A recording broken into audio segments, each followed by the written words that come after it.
Hey everyone, welcome to another edition of the Final Down NFL podcast. With me, Jim, Finn, Punk Raider, and Denver Dave. We're talking about NFL boys. How are we all doing? After the car crash of last week's episodes, Finn and I had to come back and rescue you two. Oh, only Jesus right, really. Christ. Like that, is it? Last week was a masterpiece. Oh, Dare you? I mean, Jim, you carried it. So today, I agree with you. Tell us how you really feel, Dave. to be fair, for the two of you, it was all right, actually. I'll let you off. Oh, thanks, I wasn't too happy with your analysis on the Broncos, though. Oh That was well, never utterly mind. ludicrous. Oh, I'm sure they're going to lose a lot of sleep. I'm gonna absolutely lose sleep over that. I know. Devastating. Devastated. I'm doubling down today, then. Some way. Well, fortunately, they were on a bye last week, so even you can't be negative about them this Well, week. we'll see. I'll see if I can crow a crow go. them in there. No All right, doubt. let's go through these games then, shall we? Because there were 13 games in week 14, and we start every review with the first game of the weekend, and that was the Green Bay Packers at the Detroit Lions. The winning streak extends for Detroit to 11, beating a division opponent to keep their grip on the first seed in the NFC. Josh Jacobs did all he could for Green Bay. 3 rushing touchdowns on 18 carries, while Tucker Kraft got himself another score from the tight end position. But the Lions are dealing right now, and with 1 score by David Montgomery and 2 for new boy Tim Patrick, who would ever cut that guy? Lions had enough to fourth down convert their way to the win. The final score was the Packers 31, Lions 34. See, you This have to was- think of the Broncos immediately. Who would ever cut Who that would guy? cut him? Who would cut a that guy who's had 2 ACL injuries back to back? And I just wonder. knocked in 2 touchdowns. Yeah. Yeah, And yeah, Glasgow's playing really Still well got as it. well. yeah, because there's 3 wide receivers all over the rest of the field that everyone else is concentrating on. I was really disappointed by Jordan Love in this game. I thought this was not his coming out party, but this was his chance to prove that he was the dude. Because if you I think he's probably the most polarizing player in the NFL. If you talk to a Green Bay fan, he's got bags of potential. He's a franchise quarterback. He's got all this ahead of him. He's Talk to next a lot Brett of Favre.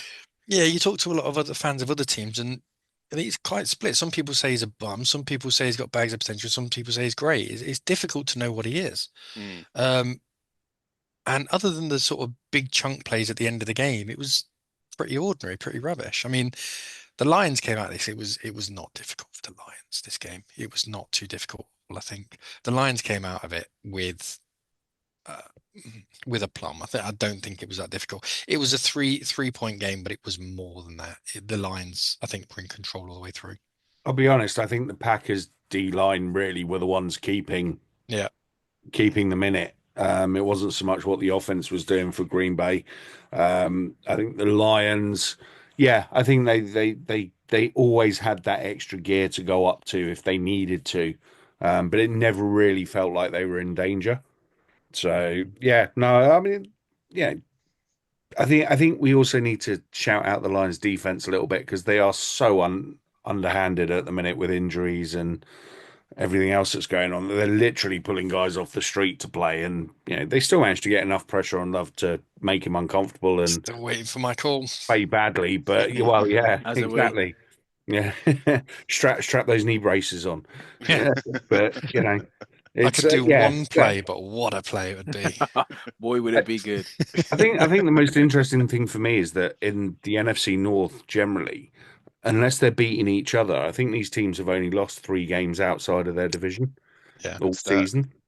So, whatever they're doing, and yes, I'm not convinced by Jordan Love either, but the Packers are doing something right because they won, what, 9 games or whatever it is now. They haven't got 9 So, wins, yeah.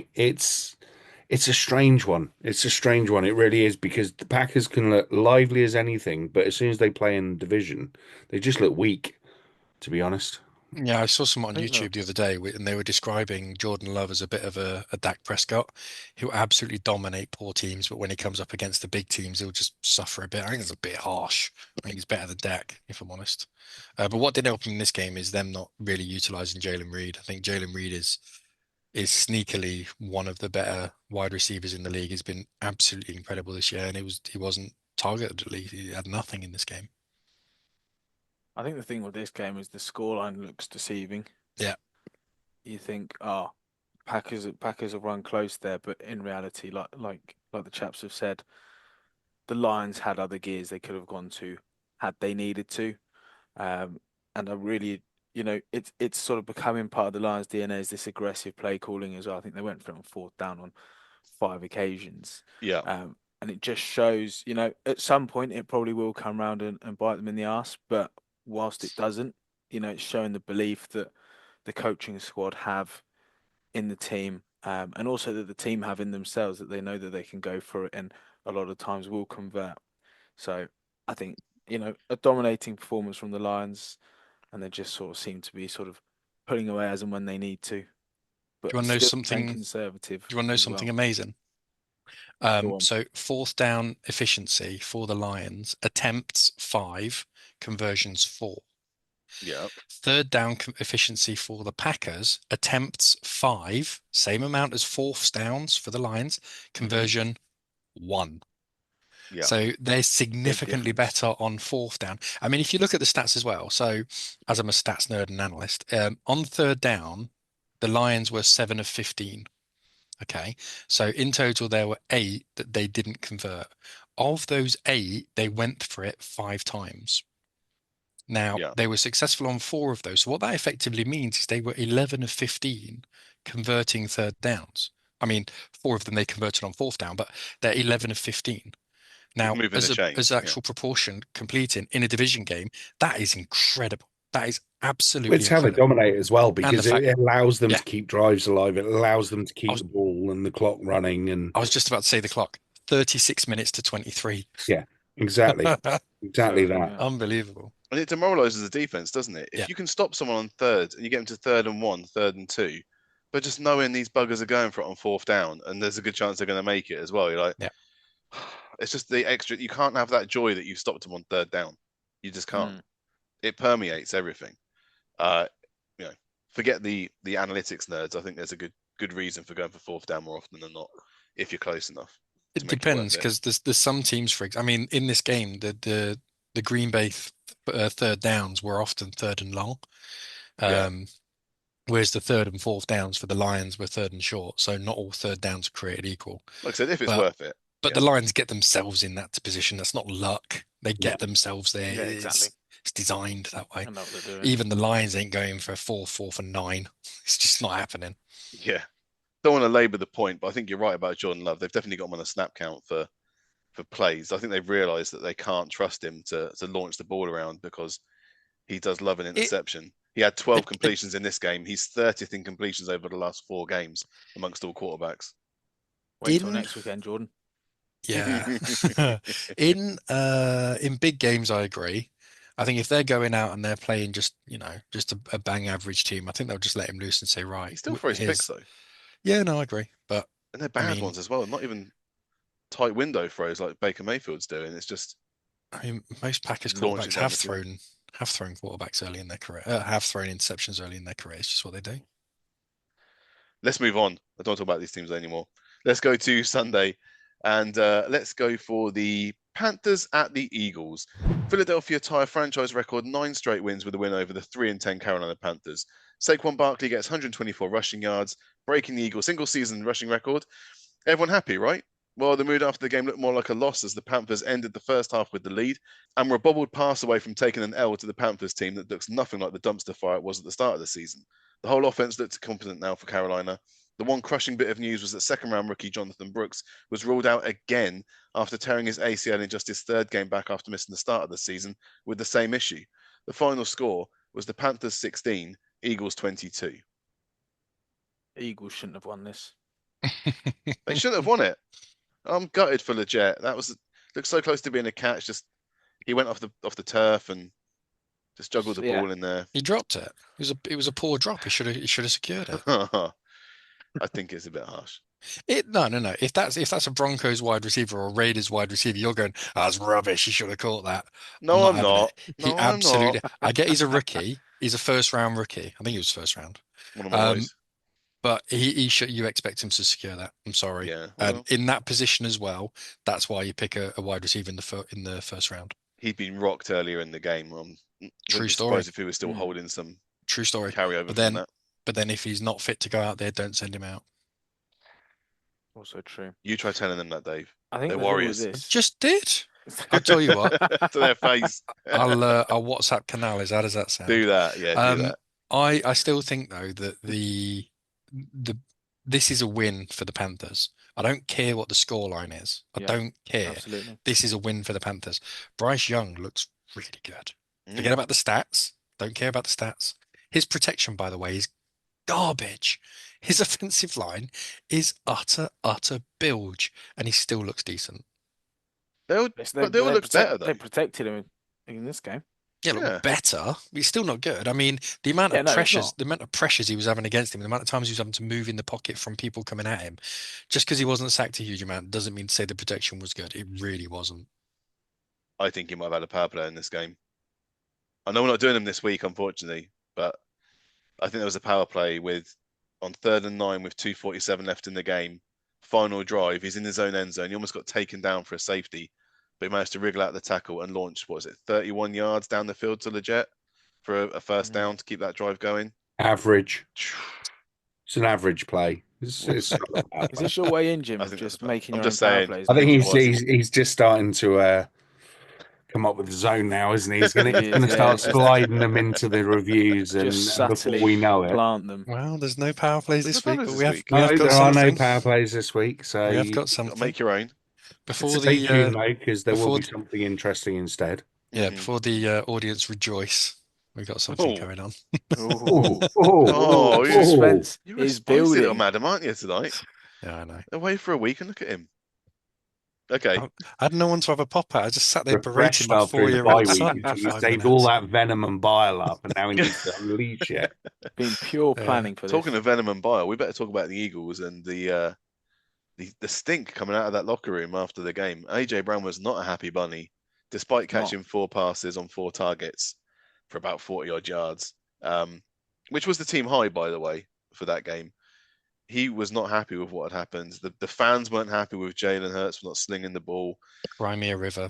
I mean, looking back at the game, there were definitely a lot of plays where AJ Brown was open and should have been throwing the ball. He wasn't throwing the ball, or it was a few seconds after he was in that area, it then went to the next person. The touchdown as well for Devonta Smith. AJ Brown was in a better position, but I think the problem for AJ was he's cutting in to the middle of the field, and Jalen is looking more to the corners and the side of the field, and that's not where AJ spends most of his time, and that's why he's getting frustrated. Just what I was watching back on it today. But yeah, I think that again, we talked about Sirianni and how he looked like a dead man walking the first part of the season. He goes and shaves his head. They have their bye week, and then they go on this 9-game win streak, and everything seems okay again. But But without there's still a anyone huge element pushing them, of- they seem to have just fallen into this little trap again of infighting.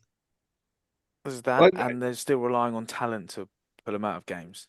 And when Yeah. you've got the likes of Saquon Barkley, of course, you're going to be reliant on him, and he's going to do so much for the organization during the games. But there's going to come a time when, for whatever reason, if they're not quite firing, or you've got the sort of opposition playing well, like in this game, and they sort of got close with that drop.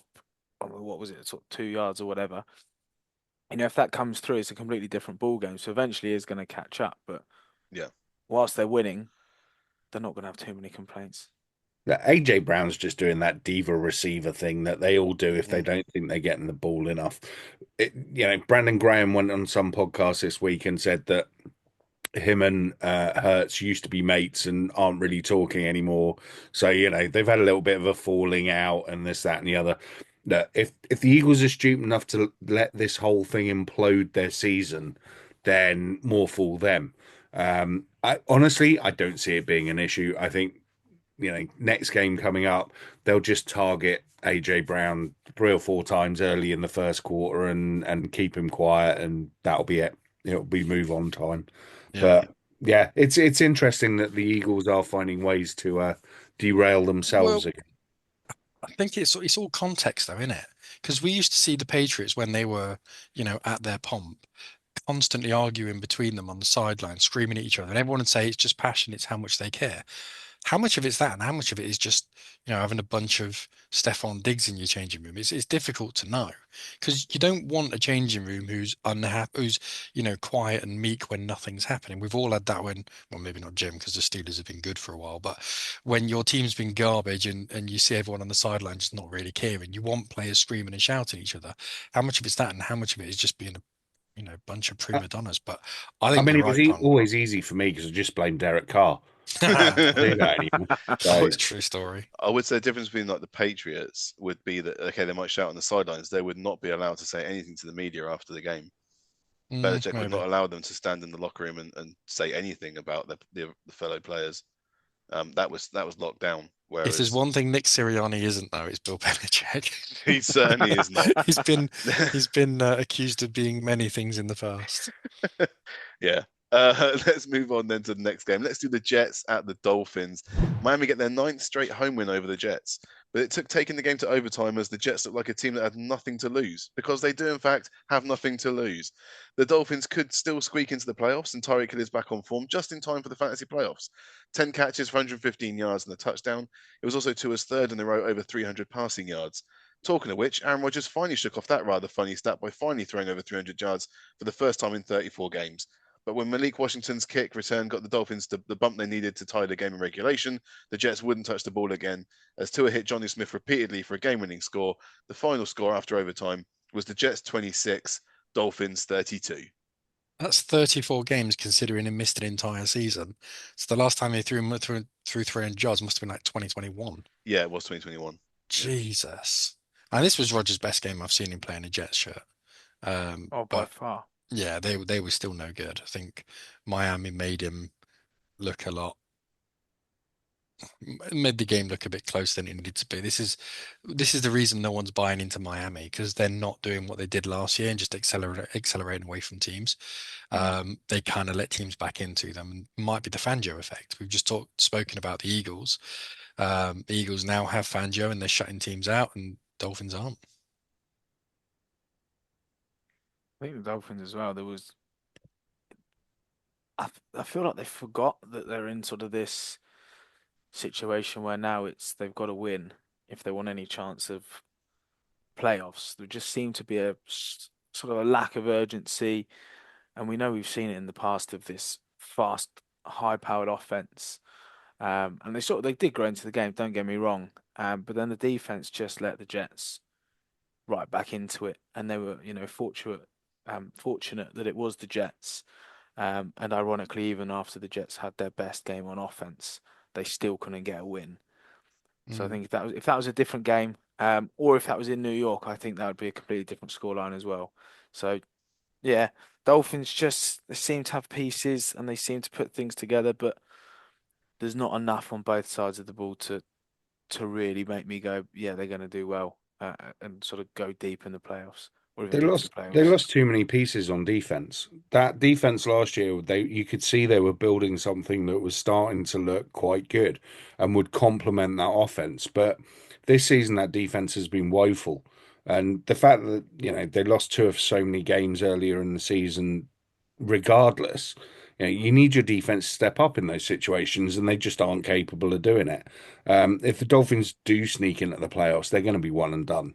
There's no way they can hang with any of those other teams in the AFC, to be honest. But they'll look back at that and say, considering what happened this season and the games we had without Tua, and we still managed to get into the playoffs, that will be a victory in itself.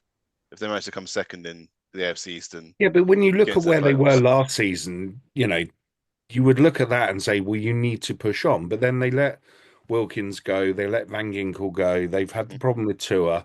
No one seems to be able to replace him. When A-Chain and Mostert haven't been available, there's been no real kind of plan B.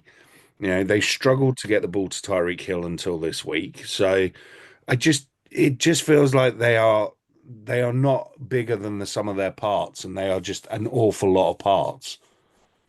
I agree. I think the one thing they should have done in the offseason, if they know that Tua is vulnerable, go out and spend money on a backup. They should have been going out and saying, right, who's the best backup on the market? Go and get Jimmy G. He's not playing for anyone. He's more injured than Tua most of the time. Yeah, but they got Tyler Huntley come across from the Ravens, so they kind of did that. Yeah, Tyler Huntley's not a premier back, really, is he? Come on.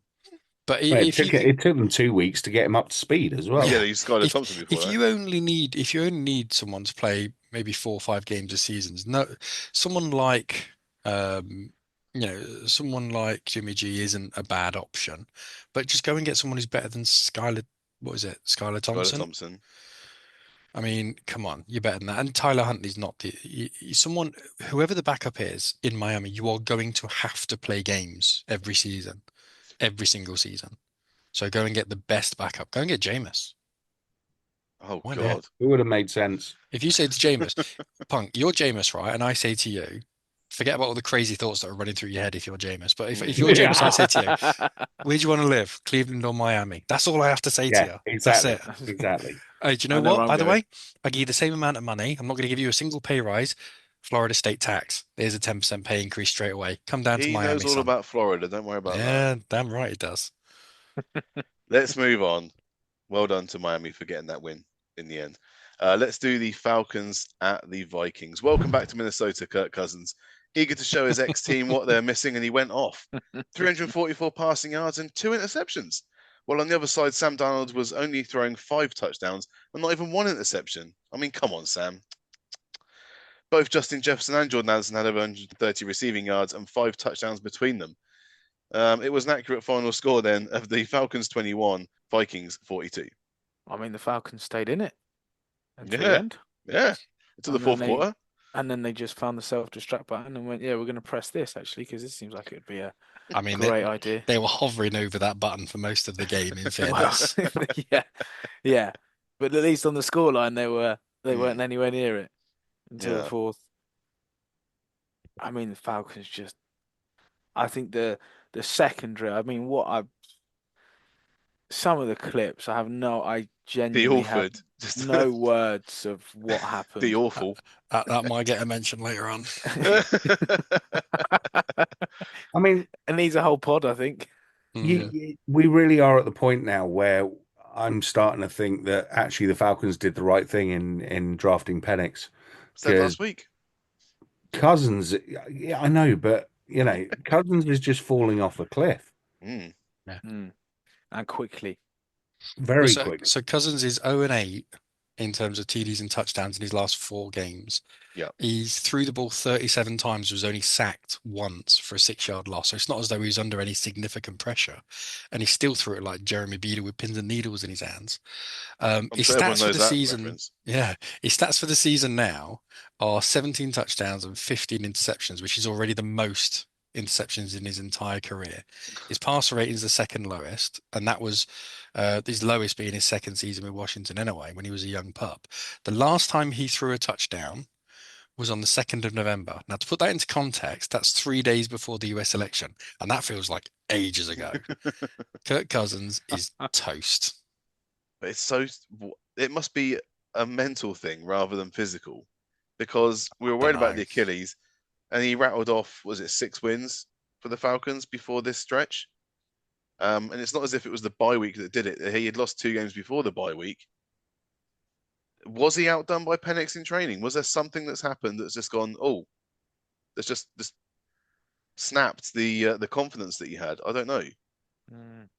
Something's going on here, but I can feel Hannah in the background going, "Shut up, you lot! He's great." And I get it. I still think he's probably a really, really great locker room guy. And if there's one person who isn't going to throw his toys at the pram and say, "Look, I know there's a young pretender behind me, and I'm upset because he's you've drafted someone when you've already bought me in," that's not going to happen. Yeah. I think the fact is the play calling is not very good, and he does see the ball's coming out slower. It just feels different. He's still got 1 billion yards this season. I think he's like 2nd or 3rd in total yards, which is fine, but he just feels different. Yeah, he just feels the thing different. is, though, you look at this Falcons team on paper, and they're a decent team. All across the board, offense, defense. They've got players. They should be doing better than this. Yeah. And the only reason that they're not is the quarterback. I think I'd be tempted to make the change now, to be honest. Well, I mean, that's the next thing, isn't it? Well, you're fighting for the division still, God knows how, but you are still in the fight. So I think 4 games left. You can't risk missing out by a game because your quarterback's being rubbish. Now, we've already seen this season that, take Bryce Young as an example. If you set a quarterback for a couple of games, it can have the right effect, and it might just give Cousins a chance to get out of his own head or whatever the problem is, and get right, and hopefully for them getting into the playoffs. But I think it's I just don't have any faith that Atlanta will do that. I think they will stick with Cousins. I think they will ride it to the end, and will probably miss out on the playoffs because of it. If you sit Cousins now, in order for you to go back to him at any point, Penix is going to have to be bloody awful. Because you can't go back to him. We benched Fields even though he had a winning record. You can go back to Cousins. You can say definitely go you back. Say he had to an his injury. past. You can say he's got a finger, exactly. an ingrowing pinky or something. Finn's right. It's very, very different. Even in the locker room, if you say, "Oh, Kirk Cousins has got an injury," and you bring Penix in, and it's different because Penix has not really played.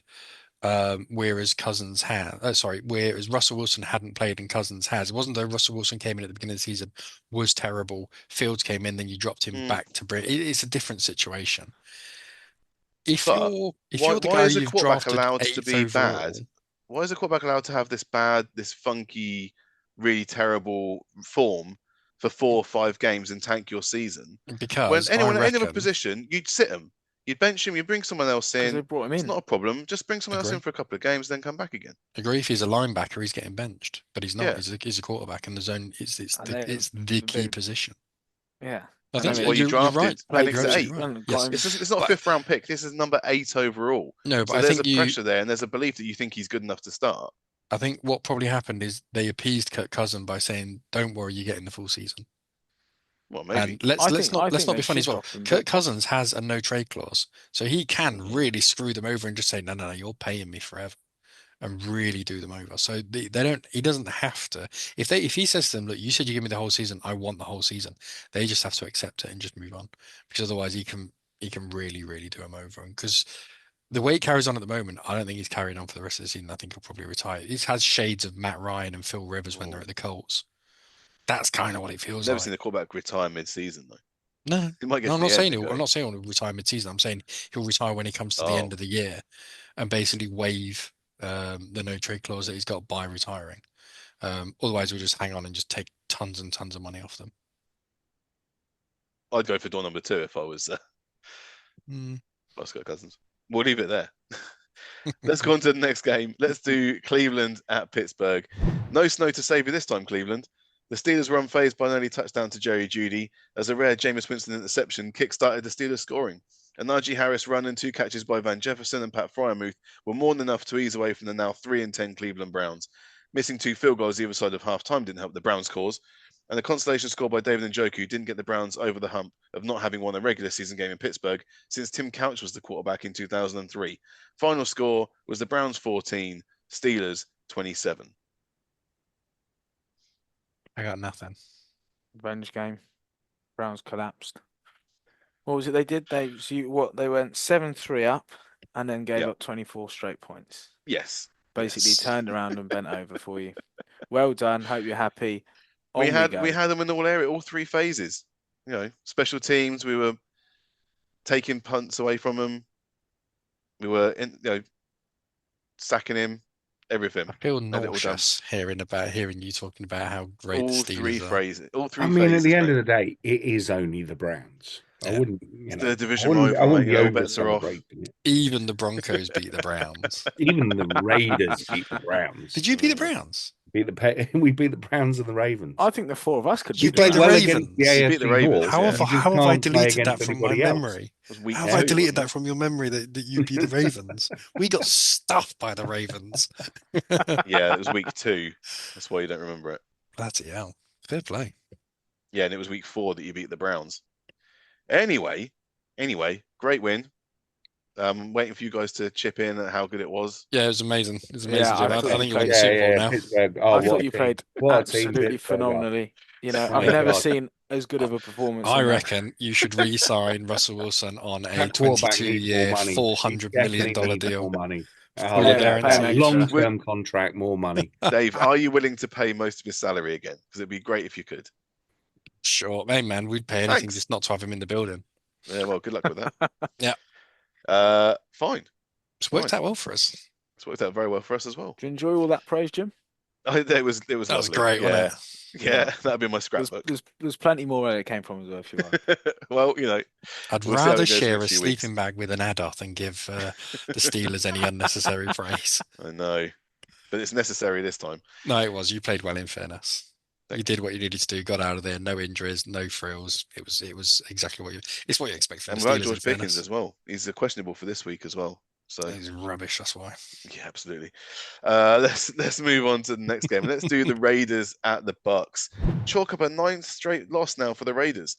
Their only 2 wins this season came with Gardner Minshew as the quarterback. Well, we're now down to Desmond Ridder after second stringer Aidan O'Connell left this game with a knee bone bruise near the end of the third quarter.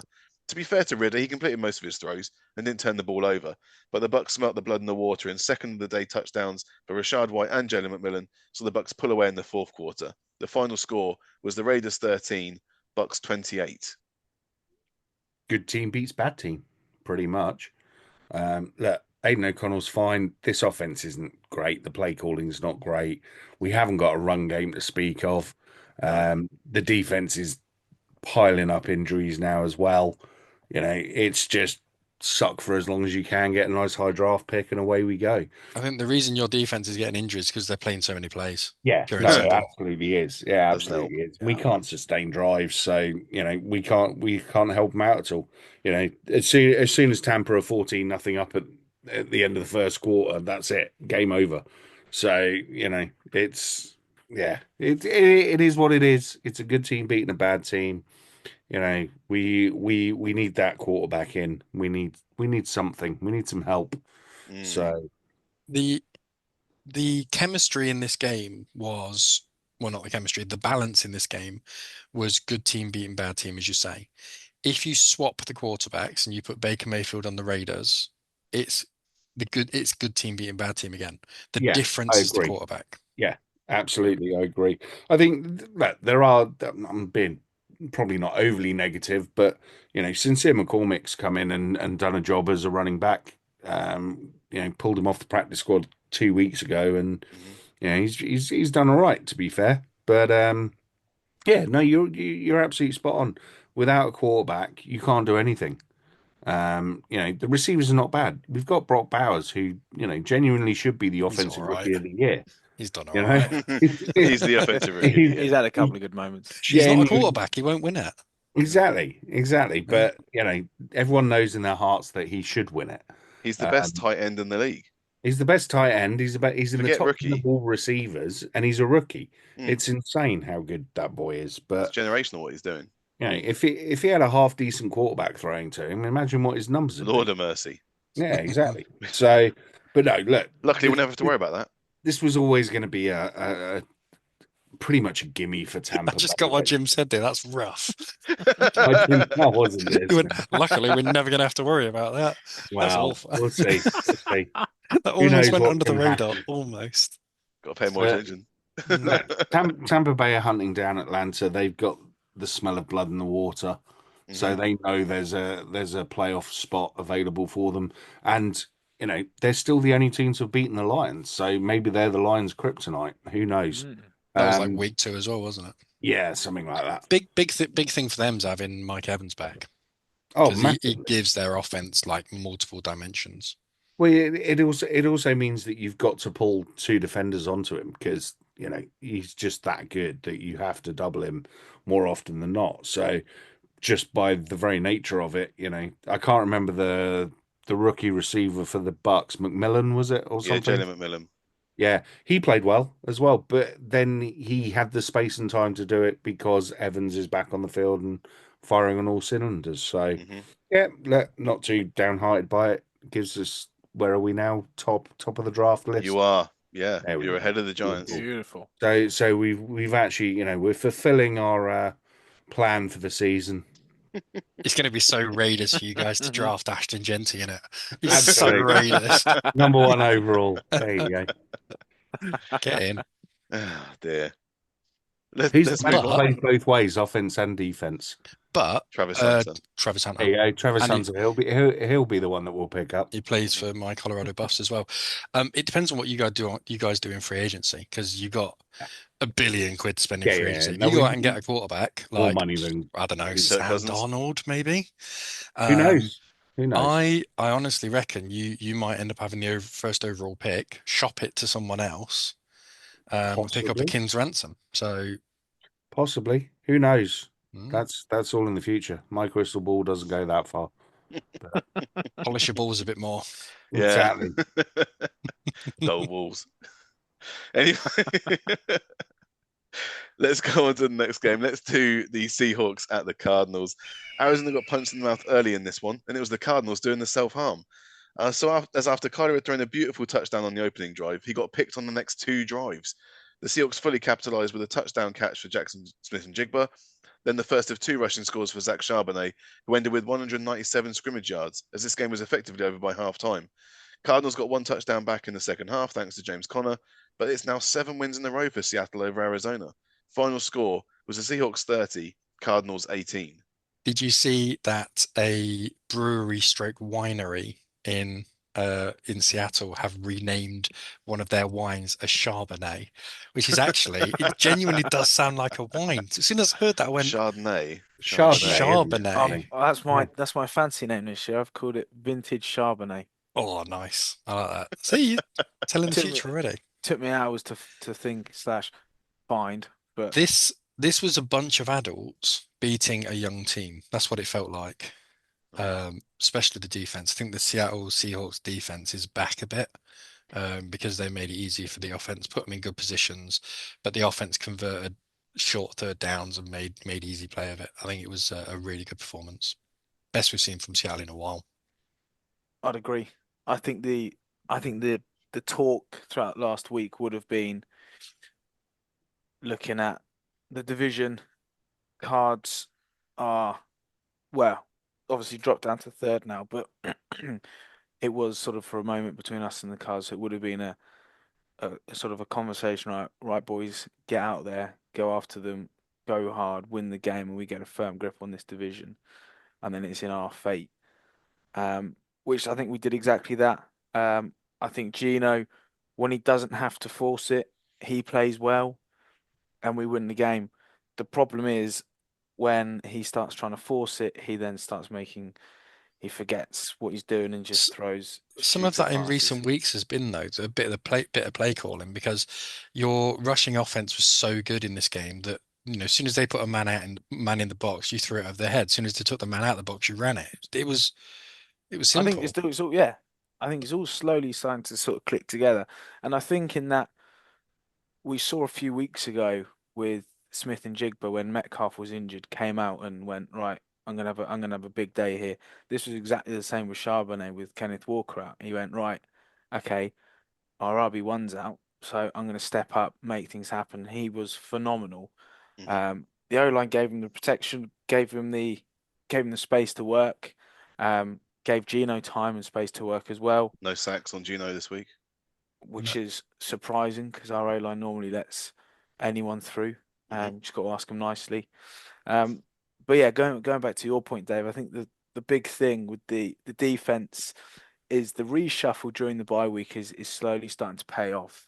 And we saw during this spell where we were awful, we just sort of lost every facet on that side of the ball. But now we're introducing again key turnovers, pick sixes, which we weren't doing a lot of sort of last few during that rough spell. When we started to bring that back into the game, I just think everything's slowly coming together. We've got a tough remaining schedule, but it is now in our hands to go and win the division. You got Cards this Packers, week. Vikings, No, you got Bears, the Packers, and Rams. Vikings, Bears. You got one easy game in there. Yeah. Bears. Rams, I believe, have 3 divisional games. Yeah, 3 of the last 4 being divisional games. That's brutal. So they got a tough run. Niners are done. Don't see them getting another win. And Cards, I think, I've got a relatively easy schedule, but we've got a game on them or two now. So We've got 2 games on them, so You get 2 on them and the tiebreaker. So yeah, Yeah, should and the be so Cards, it's in our hands. the Cards have got a really nice run in. They've got the Patriots should win that. Panthers probably should win that. Rams, who knows what version of the Rams you're going to get, and 49ers, again, by then everyone's making business decisions. By Mhm. then, it's all likely to be They're not playing for anything by not then. well, exactly. But Look, good yeah. to see us getting the win. Good to see us keeping the streak going. So long may it continue, hopefully. it's 4 wins in a row now, so it's not just a fluke. Something's clicked. And we mentioned him last week, Ernest Jones, not for the Yeah. first time this season, but Mm. The tackle machine. come up with the one of the interceptions as well. He's just perfect in the middle. Him and Tyrese Knight got 2 really good inside linebackers there. Doing a great Um, job. Let's go on then to the next game. Let's do the Buffalo Bills at the LA Rams. Man, Josh Allen, 3 passing touchdowns, 3 rushing touchdowns. Is there anything this guy can't do? What a win for Buffalo and Los Angeles, dominating the Rams 42-44. Wait a minute, the Bills lost. Surely not with Superman under center over there. Stop must being have been his- facetious. It must have been his kicker, right? Let's see, 6 extra points and no field goals. Okay. Well, it must have been his teammates fumbling it. Oh, no fumbles either. Wait, got it. It's the defense. Hang on. More tackles for loss, more QB hits than the Rams. I give up. Just because the Rams had Puka Nacua catching 12 passes for 162 yards and a touchdown, Cooper Kupp 5 catches for 92 yards and a touchdown, and Kyron Williams rushing for 87 yards and 2 touchdowns, doesn't mean the Bills weren't the better team, right? Final score was the Bills 42, Rams 44. You know Did when we anyone else lose sometimes track? say that you make your mind up about players and you have this hill that you sometimes I don't know where we get that from, do you, Punk? Hey? oh, no idea, no idea. I can't understand how he could possibly ever be accused of that. This is a couple of years ago. I think Motherwell drew 5-5 with Hearts, and both teams won because it was such a phenomenal game. It's a game I stumbled across. Might be one of the best games of football I've ever seen, and this was that. It was the best game I've seen this season. It was utterly. You couldn't take your eyes off it. It was great. I don't care that the Bills lost. Makes no difference. They travelled as far I as you do. can travel, pretty much. You do. Any neutral, it was just a great game to watch. This is the best the Rams have played all season. Yeah. It was the first time that their offense had pure balance and they weren't relying on run or pass, but had really good balance between both. I think this was Matt Stafford's best game of the season. I think his decision making, his accuracy, all of it was top notch. I think Puka Nacua played out of his skin. This Defense was crap. Yeah. Defense was There awful. was no defense. the defense yeah. was dreadful, but they could afford to be because the offense was being so good and picking up the slack. That I think you're absolutely right. This is one of those games where neither team was bad, neither team particularly played badly, neither team really deserved to lose. Unfortunately, in the NFL, most of the time, one team does lose. There The should be Bills a aren't going loser. to care that they've dropped one game. Look, at the end of the day, the odds on the Chiefs dropping that game with the refs on their side, as much as they Oh have my been, God. Would be is 0%. you Yeah. know they weren't going to get the home field anyway, so they're going to have to do it the hard way. But Good you luck know, on that one. this could be the catalyst now for the Rams to actually sneak into the playoffs. Yeah. I think if there's one team that if they do sneak in as like the number 7 seed or something, then the Rams are really that team that no one will want to play because they can have performances like this. Hmm. I hope the Rams are the 6 seed because if they're the 7 seed, then they go into Arrowhead, and I don't think they can win at Arrowhead. I'd rather someone else have a pop. I think if the Rams are going Oh, in at NFC, 7 wrong seed, one. they'll be in the NFC What are and you going doing? Definitely to not them then. Yeah. Oh, that means the Broncos are going they'll to be going to Arrowhead. Arrowhead. Philly. Quite or something, you know? Broncos are going to Arrowhead. Forget that. Yeah, wrong division. You got to get into the playoffs first, Dave. Easy. Don't worry about that, kid. Don't worry about that. I'm not worried. You're losing No, sleep at night. I guess the only thing that annoyed me about this game was that despite losing, the odds of Josh Allen becoming MVP went up. Massively. Mm. He's not I mean, doing he did that get great. 6 touchdowns. It's not, yeah, but the Just last 6. rushing touchdown took away from the chance of winning the game. Thing is, I'm going to play devil's advocate. I You don't could say that, but you necessarily. could also say the fact they decided to kick the field goal cost them the game. The fact that I didn't play defense cost them the game. I'm going to play devil's advocate a little bit. I don't necessarily know if I believe what I'm about to say, but for years we and go. years, Punk and I especially have been banging on about the fact that we want to see slightly less from Josh Allen. We Yeah. don't want to Yeah. see as much hero ball. Well, he's done that. So does that Yeah. not necessarily mean that he's been significant? The fact that he's done, and I say I don't know if I believe this or I'm just being contrived. By him doing less, you're getting more. I think the big thing is that he's cut down his interceptions because he used to Yeah. almost throw as many interceptions as touchdowns. It was just maddening how he'd lose games that way. But if you look at his stats this season, he's 11th in passing yards, 6th in passing touchdowns, 17th in completion percentage, 14th in pass yards per game. He's behind Lamar in all of those stats.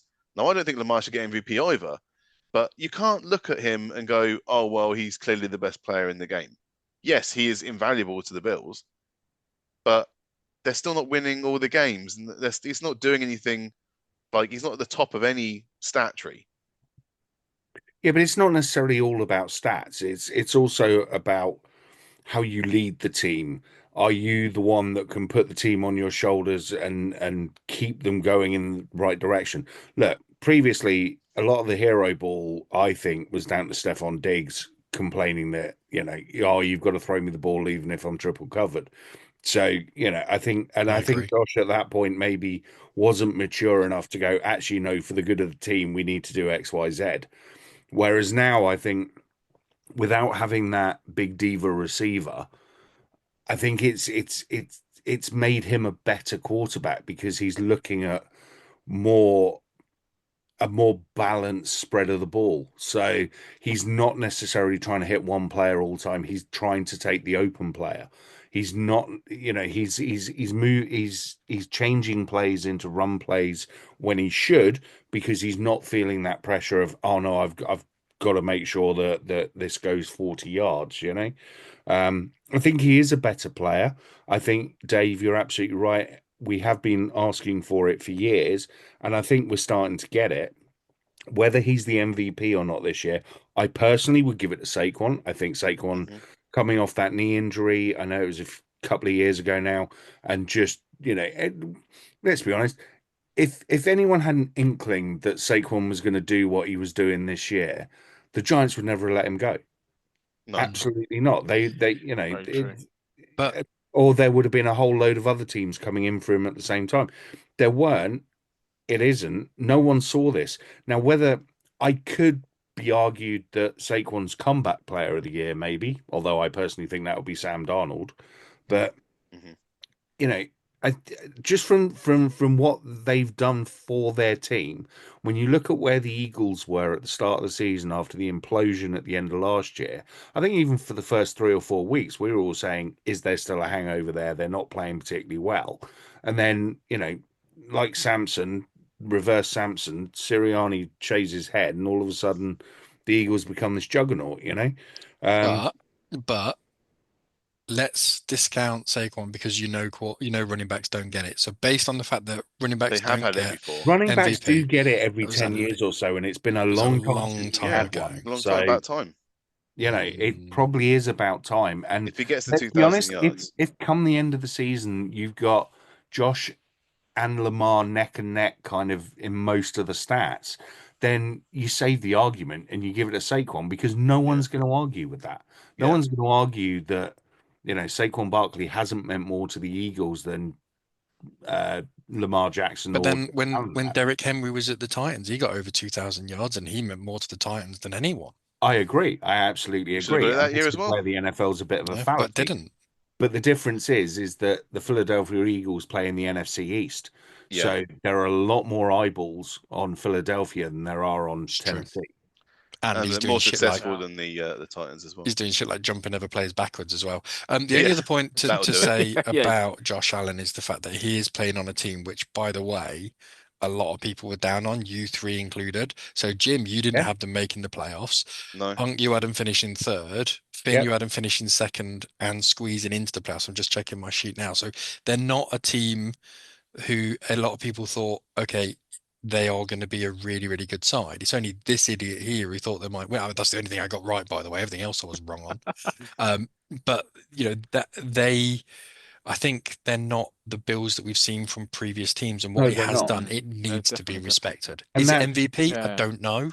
It's the previous Josh Allen that forced my thinking into going, well, actually, they could finish third in this division, because if he's trying to play hero ball with Matt Collins and, Yeah.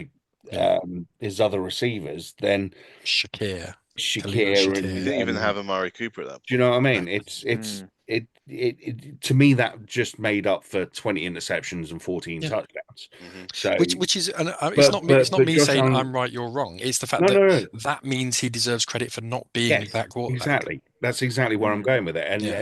and I think what Josh Allen realized over the offseason is that actually I can't do that anymore, because number one, I have to really lead this team now. There isn't anyone else on that offense. You've still got Greg Rousseau and players on defense that will lead the defense, but as the all-encompassing field general, I think that's what he's turning into. He's turning into a real proper. I'm not going to say Aaron Rodgers in his prime, but it's that type of play. It doesn't. Josh Allen's likable. If you, but if you're open, I'm That's getting true. you the GM ball. as well. That is true. Aaron Rodgers in his prime would just hit whoever was open, and that's what Josh Allen is starting to do. And he's making right decisions. There's definitely been a maturation from last season to this season for him, and I think It's made the it Bills definitely puts him balanced, in that doesn't it, as well? conversation for MVP without a doubt. But I still think we should go to Saquon. I vote Sam Darnold anyway, so I don't know what I'm talking about. Well, congratulations to the Rams winning that game, by the way. So let's move on to the Chiefs and the Chargers. Another 19-17 win for the Chiefs in back-to-back weeks. This time it was to sweep the Chargers. There was only one total yard of difference between these two teams at the end.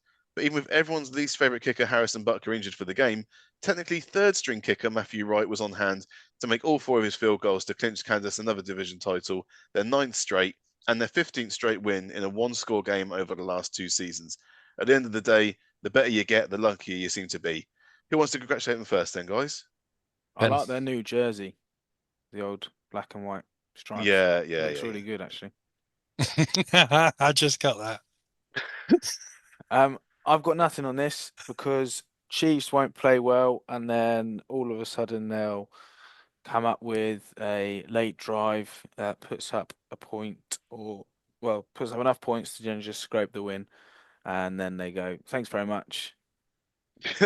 Can someone call a Job false done. start on their right guard, please? Their right tackle. And some holding on the right side of the and line an as illegal well would push be in the quite back good. as well. Yeah, absolutely. Any of the No, above. I'm not talking about this game. I'm Look at these sorry. sour grapes over I here. agree. All right, you don't want to There you congratulate him on another title. 9th straight AFC Jim, you're West breaking division. up. I can't hear you, mate. Sorry. Your internet's terrible. That is very believable. Oh well, another win for the Chiefs. Yeah. And closest to the number 1 seed every day. Let's move on then to the Saints at the Giants. You can't convince me now that the Giants aren't really playing against the Raiders for the number 1 draft pick. They utterly threw this game, and it had to get obvious because the Saints are so bad as well. New Orleans were dreadful, and when Derek Carr fractured his non-throwing hand with 4 minutes left, and the Giants just down by 3, New York had to go for broke. First, Drew Lock throws a 4th and 9 back across the field for an easy interception, but the Saints just go backwards with a 3 and out. So on the final drive, they're allowed to get into the red zone, but Locke has a chance to hoon one over neighbours on 3rd down, teeing up Graham Gano to seal the deal and side foot a 35-yarder to gift the Saints a rare win. The final score here was the Saints 14, Giants 11. What was Derek Carr doing? Clearly listens to this podcast and wanted to get on the power plays because flipping heck. I mean, no one did. He just forget that he's like one of the least athletic quarterbacks going. I mean, what on earth was he trying to do? I've got no idea. But he clearly wanted to be in the power plays and just completely. He saw his name in lights. It's the NFL changed up a game to be The Simpsons. Yes. I honestly thought at one point, is that Barney Gumble jumping over his man? But the fact that you managed to basically smash your face into the ground and break your hand in one play, that by the way, completely unnecessary. And gave himself a concussion. Completely unnecessary. Yeah. Absolutely ludicrous. If you just asked the Giants, they'd let him through. Yeah. I don't know why he was trying to go over them. Oi, Avanti, get out of the way. Puppy pop, straight through. Go on then. Get another win. Yeah. The fact that Drew Lock started this game 0-8. Yeah. Yeah, not good. But it was the decision making. He was just perfect of not moving the ball down the field. You've seen when he's broke a run and then decided, actually, I better go right because I'm about to get a first down here. How what dare you you gotta do suggest if that you, they're match fixing? If you don't want to win a game, you got to do that, Jim. He was so good. They're bringing in Tommy DeVito to make sure he's not even in that position to potentially get a winner, and not put Graham Gano in such a horrible position of having to shank a 35-yarder. It's just ridiculous. This besmirches a Super Bowl player by having to do that, go out and make that kind of a move. Might be hearing about that later as well. Oh, No.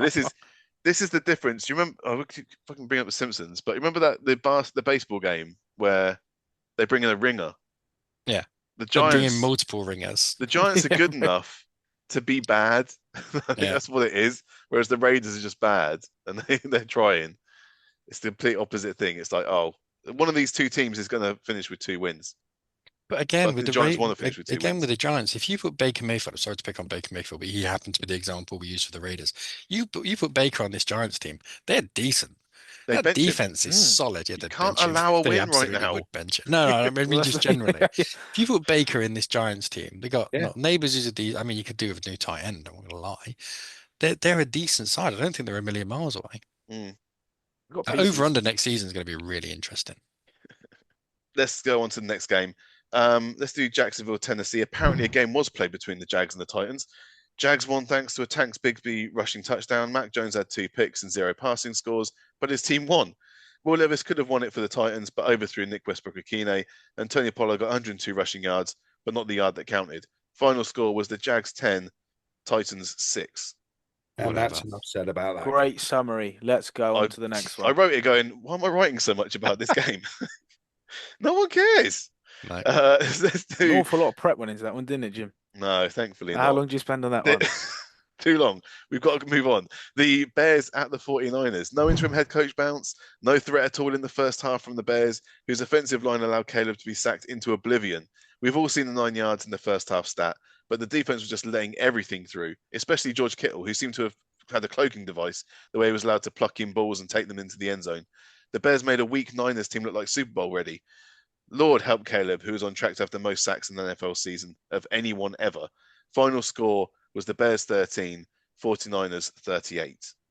What I don't get with this Bears team is how they can play Detroit that close and that tough, and then just completely fall back into how they were a few games ago, where they just can't get out of their own way. They're just dreadful. They're awful. I'm not picking them again. I'm not picking them again this season. That's it. I'm not doubling down on them again. I'm not touching them this season. They're going to lose out. They're done. I put them in my bet to cover the spread because I thought that, I mean, you can see why. Yeah. They had a decent game the week before. We had them to win the game outright. You did. I'm talking to me and Dave. No, I had them to cover the spread in my bet, and that was the only one that let me down of that one. I had a couple of other shockers, but I'm not going to say anything about those. I mean, Finn doubled down the Bears. I think it was more. Well, there was some theory behind the madness, but I think there was a lot of hope in there as well. 49ers are terrible. They were, and then in this game, they looked like the 49ers of old. But then you have to take it with a hefty pinch of salt because you realise it's against the Bears, who had 9 yards in the first half. Yeah. So that says it all. So 49ers are still washed. So I don't really mind too much. Right, let's move on to the final game. That was Monday night, and it was the Bengals at the Cowboys. And when you have 2 truly atrocious defenses, it comes down to what the offense can do that will swing it. For Cincinnati, Joe Burrow was able to feed Jamar Chase because he could. For Dallas, it felt like Cooper Rush was feeding CeeDee Lamb because he had to. The drop-off in quality on the Cowboys offense just too stark, and it did lead to a red zone pick on the second drive for Dallas. Joe Burrow wasn't carving up the Cowboys like many thought. He got picked by Malik Hooker early in the third quarter, as neither team could break away, at least until the last 2 minutes, when Amari Oruwariye botched a punt catch, allowing Burrow to hit Chase for his second touchdown in the game and the game winner. Final score was the Bengals 27, Cowboys 20. I thought Lisa Simpson's scoring game-winning touchdown was absolutely amazing. The speed burst afterwards. Oh, it was unbelievable. No, I really enjoyed that Simpson stuff, to be honest. I thought it was quite comical and quite well done. Steve A. Smith. I mean, Spider Pig has the ball itself. I mean, that Yeah. felt a little harsh, but there we go. Dallas really should have won this, shouldn't they? They if just they hadn't blocked that punt at the end, they'd have been in position to kick the winning field goal or They something. did that. They did that before against the Broncos. Yeah. They blocked a punt, and then it bounced off the shoulder of past the line of scrimmage of one of the Dallas defenders, and the Broncos covered it before they reached the yellow line, and everyone was moaning and groaning. The rest came on and went, because the Dallas player touched it after the line of scrimmage. It's a Denver ball, Yeah. and as soon as it happened, I got flashbacks. When I'm sure that happened before, and it took me ages to bloody go and find it. But yeah, it's not the first time they've done it. But you can't. It wasn't the block that was the problem. It was touching the ball after it had been Or a blocked. warrior. Yeah. It's exactly the same thing as what happened before. It was the block, and then it went through to the line. You just need to get out of the way. The thing that we're used to seeing with the Patriots, one of the reasons the Patriots were so good, is everyone who was playing special teams, and let's be honest, no one wants to play special teams. They all knew the rules. Everyone knew the rules. I remember a play with the Packers previously where Randall Cobb put his foot out of bounds and caught the ball, which meant that there was a penalty thrown because it was off from the kickoff or something. There was something like that. Just know the rules. That's all you have to do. Just know the rules. As soon as that is blocked, get out of the way.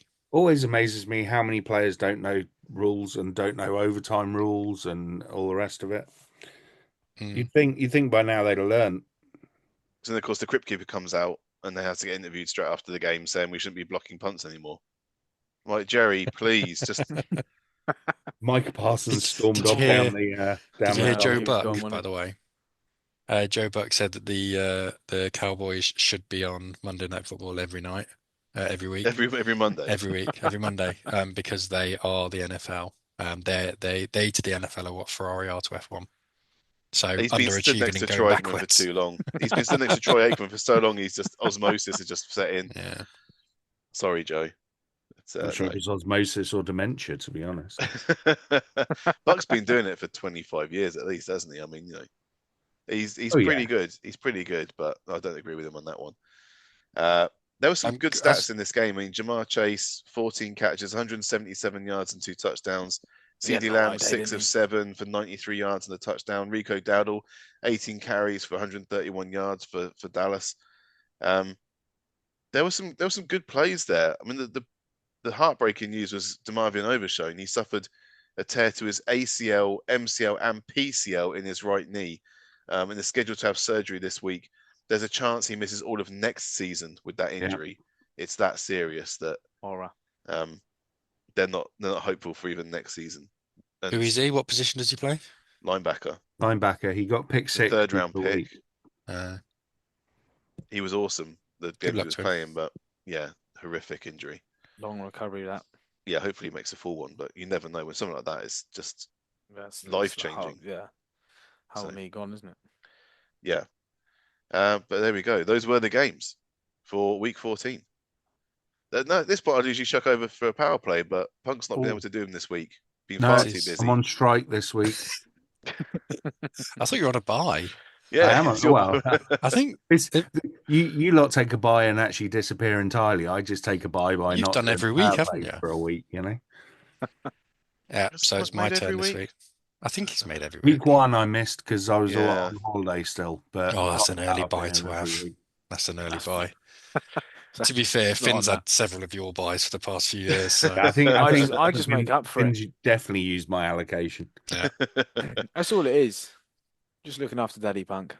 So, Dave, you got something for us? yes, new feature: the good, the bad, and the ridiculous. And there are Ooh, several. of them. Okay. Go on. So the good. First of all, some NFL records this week. So Jared Goff became the first QB in NFL history to complete passes to 6 different receivers in a game, with each of them having at least 5 catches, which is pretty Okay. impressive Yeah. considering just pure volume. Punk, one for you. So Brock Bowers now has the most receptions for a rookie tight end, breaking 87 set last season by Sam Laporta. Bowers has still got 4 games left, and we should really give him extra credit. And he's doing it on a team that's the most impotent, inadequate, and flaccid offense the league seen since the 2022 Denver Broncos. Thanks, Russell Wilson. Now on QB3 as well. Then we move on to Josh Allen. So his first record of the week, and there are several of them, his first record is that he became the first QB in history to have 3 rushing touchdowns, 3 passing touchdowns, and still lose a game. His second record is that he's the first QB to have 6 total touchdowns, no turnovers, and yes, still lose a game.